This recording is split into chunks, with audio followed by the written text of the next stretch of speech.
Hi everyone. ఈరోజు friendship గురించి చెప్పాలనుకుంటున్నాను. నేను మా పేరెంట్స్కి ఒక్కదాన్నే కాబట్టి నాకు ఫ్రెండ్స్ చాలామంది ఉన్నారు.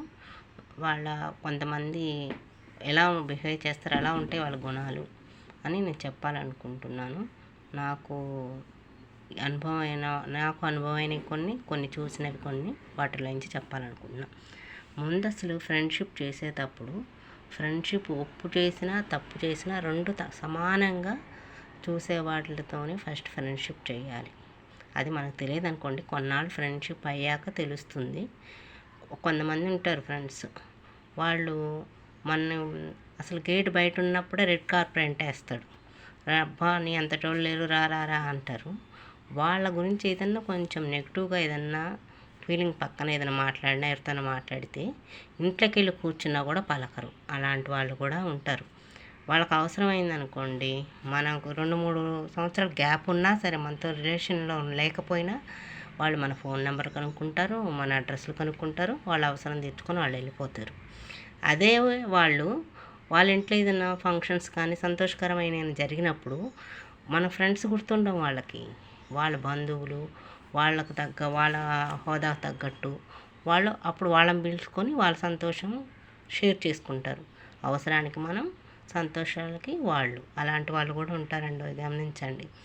మన దగ్గర ఉన్న విషయాలన్నీ మన ఫ్రెండే కదా అని మనం చెప్పేస్తాం, కానీ వాళ్ళ లోపల విషయాలు మనకు చెప్పరు. మనతోనే ఉంటారు, మనతోనే ట్రావెల్ చేస్తుంటారు, మనతో మాట్లాడుతుంటారు, మన హెల్ప్ తీసుకుని ఉంటారు, కానీ చెప్పరు. సరే మనకు తెలిసి అడిగామనుకో, అది బాధపడతామని చెప్పలేదు, అలా చెప్పలే ఇలా చెప్పలే కవర్ చేసుకుంటారు. అదే మనం చెప్పలేదనుకో ఎమ్మటే అడుగుతారు, ఏంటి నువ్వు చెప్పలేదు నాకు అని. మరి మీరు చెప్తారా? అలాంటి వాళ్ళు కూడా ఉంటారు. కొంచెం గమనించుకొని ఫ్రెండ్షిప్ చేసుకోవాలి.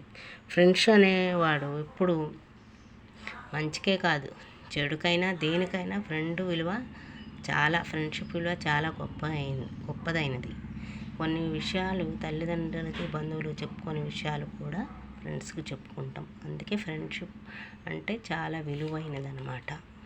మనం పాజిటివ్ ఏదన్నా నెగిటివ్ ఎందుకు మాట్లాడామా అనుకో, సరే అది ఎవరన్నా వచ్చి నీకు చెప్పారనుకో, నువ్వేం చెప్పాలి? నా ఫ్రెండ్ గురించి నాకు తెలుసు, సరే నువ్వు చెప్పావు కదా నేను అడుగుతాను అనాలి. అంతేగాని అలా అనిందా ఇలా అనిందా అంటే ఇంకా 4 చెప్తారు. చెప్పినా కూడా నువ్వు వచ్చి నీ ఫ్రెండ్ అని అడగాలి. పక్కన వాళ్ళని అడిగితే వాళ్ళేం చెప్తారు? అన్నది నీ ఫ్రెండ్ కదా. అది పెట్టుకొని మనం ఫోన్ చేసినా కూడా లిఫ్ట్ చేయరు. ఒకప్పుడు గంటలు మాట్లాడేవాళ్ళు. ఇది మనసులో పెట్టుకొని ఫోన్ కూడా లిఫ్ట్ చేసినా కూడా అది ఒకలాగా మాట్లాడతారు. అవసరాలకు మనం ఫ్రెండ్షిప్ వాళ్ళు ఎన్నో అవసరాలు తీర్చుకుంటారు మనతో. వచ్చేసింది. ఇంకా కొంతమంది ఫ్రెండ్స్ ఉంటారు. వాళ్ళు ఎలా ఉంటారంటే, ఫ్రెండ్షిప్ చేసేదే 2-3 మెంబర్స్ చేస్తాం బాగా క్లోజ్గా. వాళ్ళు ఏ విషయమైనా ముగ్గురు షేర్ చేసుకుంటాం. ఒక ఆమెకి ఇద్దరం వెళ్ళి ఒక ఆమెకి చెప్పామనుకోండి, ఈమె మా ఇద్దరిలో కూడా వేరు చేసేసి ఒకరికే చెప్తుంది. అలా ఉంటారు కొంతమంది. అలా ఉన్న వాళ్ళకి కొంచెం మైండ్ పని చేయదా? ముగ్గురు ఒక షేర్ చేసుకుంటే నాకు ఒక్కదానికే చెప్పింది అని ఆమె వెళ్ళి 3వ వ్యక్తికి చెప్పదా? ఆ మైండ్ కూడా ఉండదా? కొంచెం కూడా మైండ్ ఆలోచించరా? ముగ్గురం ఒకటి అన్నప్పుడు ముగ్గురం చెప్పుకోవాలి. వేరే వాళ్ళకి ఒకరికి వెళ్ళి చెప్తావు నువ్వు, ఆమె నాకెందుకు చెప్పదు, నేను మీ ఇద్దరే చెప్తున్నా కదా. ఆ మైండ్ కూడా కొంచెం మైండ్ పెట్టుకోరు. కానీ అవి కూడా అడగరు కొంతమంది. ఫ్రెండ్షిప్లో ఎందుకులే అడగడం, ఎందుకు, ఆమెకి ఇష్టం లేదు మనకు చెప్పడం, సరే పోనీలే అని కూడా వదిలేసే వాళ్ళు ఉన్నారు. కానీ ఆ చెప్పిన వ్యక్తి మటుకు ఆమెకు చెప్పకపోతే మటుకు ఫీల్ అవుతుంది. కానీ ఫ్రెండ్షిప్లో ఇలాంటివి చాలా వదిలేయాల్సి వస్తుంది. మళ్ళీ వాళ్ళకి బంధువులు ఉంటారు, మనకి బంధువులు ఉంటారు.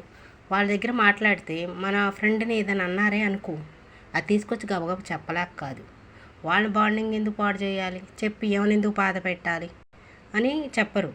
వీళ్ళు అలా అనుకోరు. ఏదైనా చెప్తే చాలు బరాబరా అందరినీ అడిగే కొంచెం ధైర్యం ఉన్నా లేకపోయినా పక్కన వాళ్ళకి మటుకు ఇదిగో ఇలా అనిందని ప్రచారం చేసే వాళ్ళు కూడా ఉంటారు. ఫ్రెండ్షిప్లో ధైర్యం ఉంటే అడగాలి.